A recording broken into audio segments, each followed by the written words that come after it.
Liebestod, the haunted gondola. Light has filtered through this aperture for many, many years.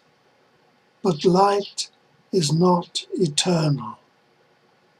Smooth quality of skin enraptures, to be sure. Still, the so-called spirit fades, goes out, remixed or lost among the shifting stars. Sleep satisfies, sleep and lascivious curves which, though temporal, remain in memory. He smiles and is desirable. Desire is the fixture, stays the same. Low, flat, and wind-swept, bleak and bare, one solitary pinnacle admonishes the rock and sandy waste. One alleviating image signifies the lapsing of inscrutable power. The vast spaces, dull with whirling dust, shriek with driven air.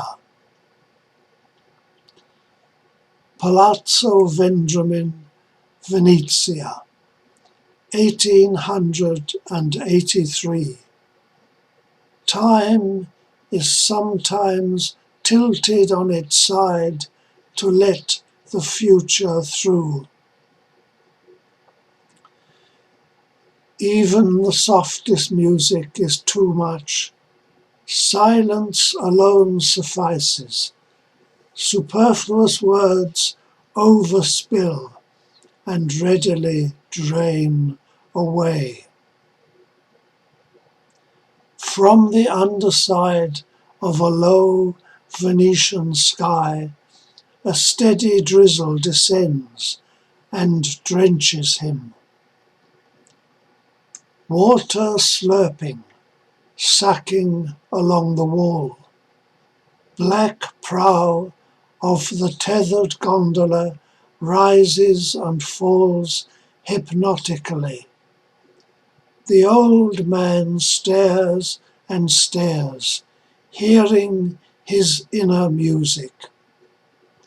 Porous stone, weathered by hundreds of years, Venetian magic.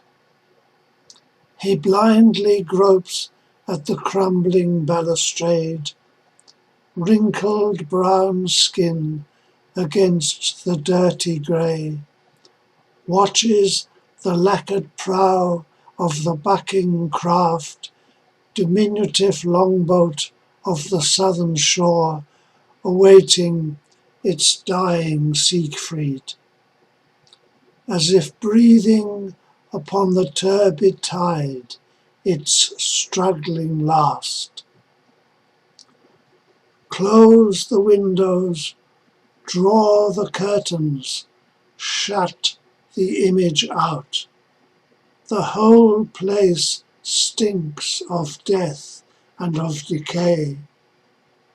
Death and Venice intertwined, made one, the universal plague. Music from the drawing room laments Rhine maiden's loss, the stolen gold. Vacuity wells from the vast space underfoot, the void of nothing, the enduring hell. But yet the void is love. How can that be?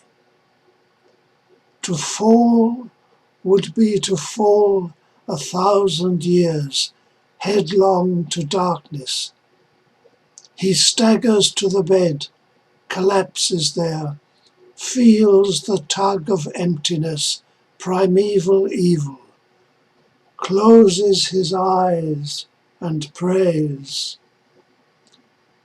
Infinite wisdom, infinite passion, guard me.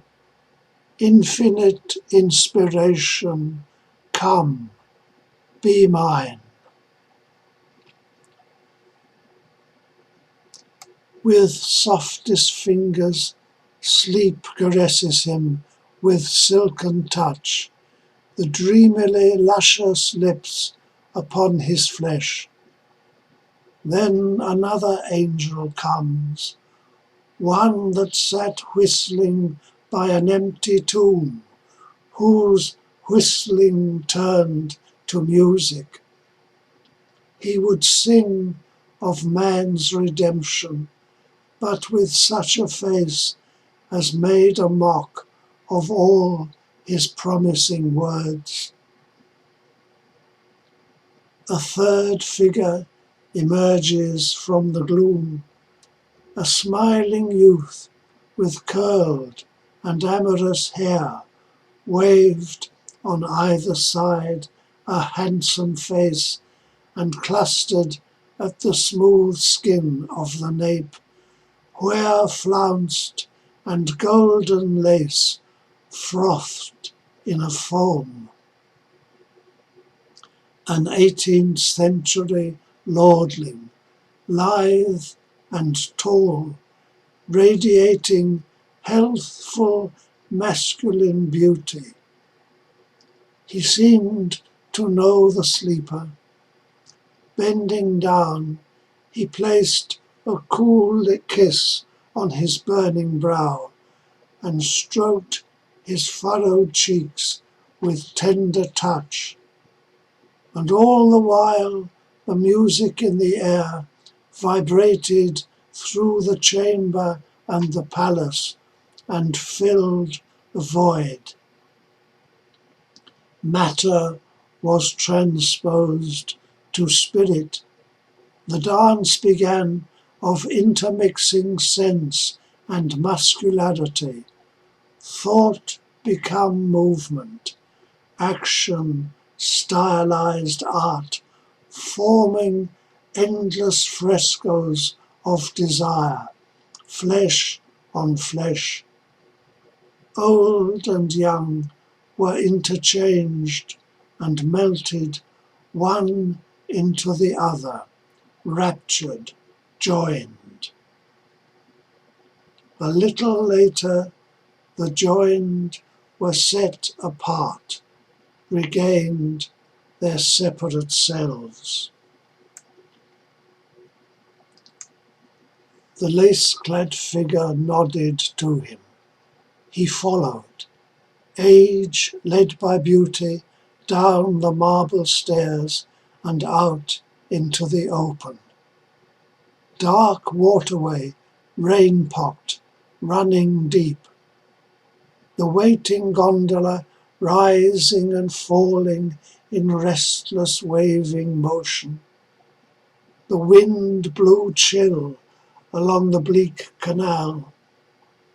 With a furtive movement, the brilliant youth ducked into the boat and sat benign, held back the curtain, smiled and beckoned, half-clouded eyes alive with smouldering fire, passion's deep depravity unchained, ready to erupt and flood the senses. The lordling lay back against the cushions, smirking, his muscular legs thrown nonchalantly open, beringed long fingers playing with his crotch that momently swelled and stretched the satin smoothness. A buzzing was in the air, a high, loud buzzing that overwhelmed the senses.